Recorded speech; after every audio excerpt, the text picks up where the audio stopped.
What's Zachariah's status, and how much of a missing element has he been to the whole operation, special teams wise, offense wise? Yeah, we've missed him. Sure. I mean, he's a dynamic player. Obviously, like you said, special teams wise and offensively, getting better.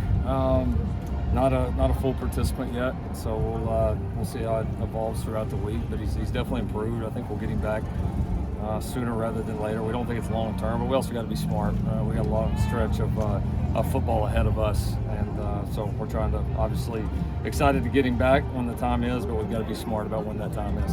You were talking the other week about, kind of lack of continuity from the cornerbacks, just in terms of guys being available. Obviously, Damani was out last week.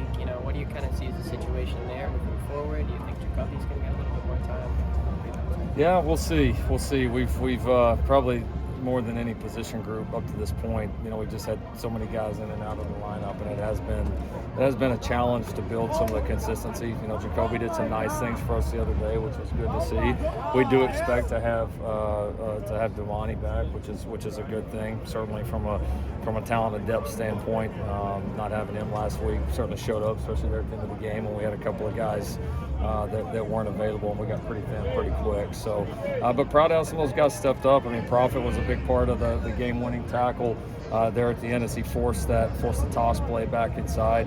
Obviously, like I said, Jacoby had some really, really nice plays in the game that was good to see. So, yeah, I mean, we want to build the continuity, but they got to be available to do it too. And so having Damani back will certainly help this week, and hopefully these other guys can continue this. Even with Damani back, you're still down a couple of bodies at corner on Saturday. What measures do you take to kind of ensure you just have enough able and line bodies there? Yeah, we've had we've had to get a little creative at times. I mean, for a while there we didn't have Ciro, we didn't have Jacoby there for a little while, and so we did get a little bit thin, and so, but fortunately we've got a handful of guys in the secondary, I think, that can step up.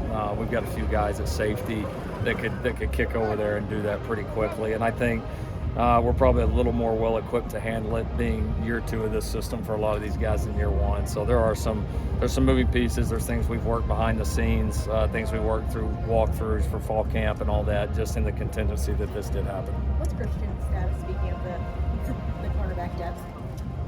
Not a full participant in today's practice, but we're hopeful to have him available this weekend. Coach, when determining playing time, how do you balance what you see in practice versus what you see in the games? It's a great question. It's also there's a lot to it.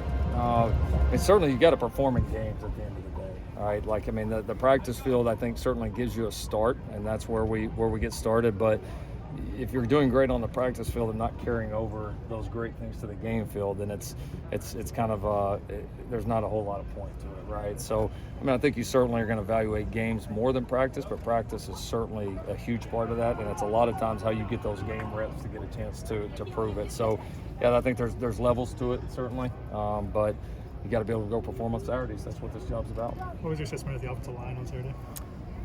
Improved. I thought we were much improved in the run game.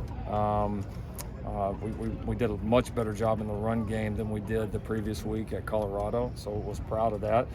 We got beat a couple of times in pass pro that we haven't, that was disappointing, and so got to be a little bit better, a little tidier in pass pro. But there were several plays in the game where the O-line was pretty good and the skill wasn't very good behind them or around them, and so I thought I was very encouraged by what we did in the run game. We've got to pass pro a little bit better. Shane played some key snaps for you. Yeah. What have you told him about his role the rest of this way, just as a team captain, a guy who's played a lot of football for you? He's just somebody we have a lot of trust in. You just do. The guy's so consistent. He's healthy.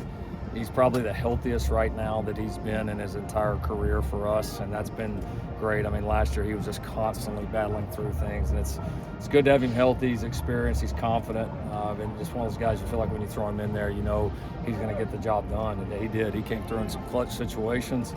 He's done a good job helping to bring some of the other, younger linebackers along. He's been a great captain for us. He's been the epitome of what it means to be a Trojan. How does this year's Notre Dame team compare to the one that came in the Coliseum last year? I don't like comparisons. I understand the question. This is a good football team, though. This is, a very good defense, and then it feels like they've been energized a little bit by the quarterback coming in. That's obviously played pretty well for them the entire year and has a ton of experience. And so a good football team, a very complete football team, playing at a very high level defensively. They return a lot of guys. It'll be one of the older defensive groups that we play all year, and then obviously an extremely experienced offense at the quarterback position. So. It's a very good, impressive football team. Lincoln, we heard Caleb kind of jump in on Saturday after the game, just talking about, we don't win that game without the defense. You made that same point, Bryson a couple weeks ago talking about just, again, the job that Alex was doing. Do you feel like there are things, publicly that people aren't quite understanding or seeing with kind of the improvement of this defense? Is there something as far as the perception that you think people aren't seeing? How long do you got? I mean, again, you get to that point, and in games like that, and somebody's got to make the play to turn it around. And the reality is, in regulation, look, here's the deal. We kicked that field goal and went in regulation. We're all talking about how the defense gave up only 11 points the rest of the day, and they started the entire run that got us back on the same page. But it's one field goal that we don't make, that the defense has no control over, and then all everybody wants to do is just look at the final score and say, oh well, this and that, and it just doesn't tell the entire story. And so Caleb was exactly right. It's what we've been trying to say. We're not hiding from the areas that we got to continue to make improvement, and there certainly are some, but this is a much improved unit. There's no question about it. And this is a unit, I think, when you talk about the top end potential, has a chance to really grow and get better fast, given some of the youth, some of the new people, some of the quality depth that we have, some of the injuries that we've had that have prevented guys from being able to continually get snaps. But there's a lot of good things happening on this defense, man. Like, you don't sit there and do what we're doing in TFLs, do what we're doing in sacks. Like, there's so many great things. But here's the deal. Everybody in the media had their mind made up, all right? Now, I won't generalize. A lot of people in the media had their mind made up that the first second there was any adversity this year, saying, oh my God, should have done this, and they should have made this change, and blah, blah, blah. And it's not true. Like, you're going to go through the whole year. You're going to have a tough game. Like, you're going to have a tough quarter.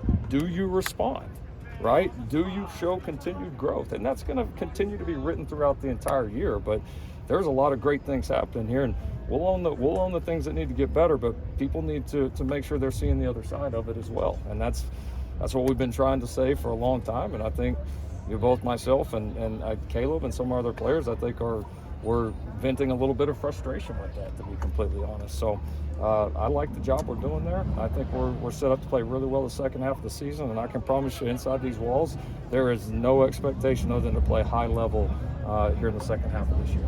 See one more? Y'all didn't think you were getting all that, did you? Coach, what was your evaluation of the wide receivers last week? You mentioned the O-line you thought played well, but the receivers left a little bit to be desired. Were you surprised they had some trouble with the Arizona man coverage? Yeah, it wasn't necessarily the man coverage. We just we made some plays, but we were inconsistent in terms of where we need to be, and we were just a little bit of tick off. And when you do that, and somebody's expecting you to be in a certain spot and you're not there, I mean, the game is so precise, right, when you're playing it at a high level, and our precision was not very good, and so I think that was the biggest disappointment leaving it, and a lot of it were very kind of base day one things for us. So we certainly got to get our precision back and play at a high level. We made some big plays when we needed it, but we absolutely expect more. Thank you, Coach. All right, thanks everybody.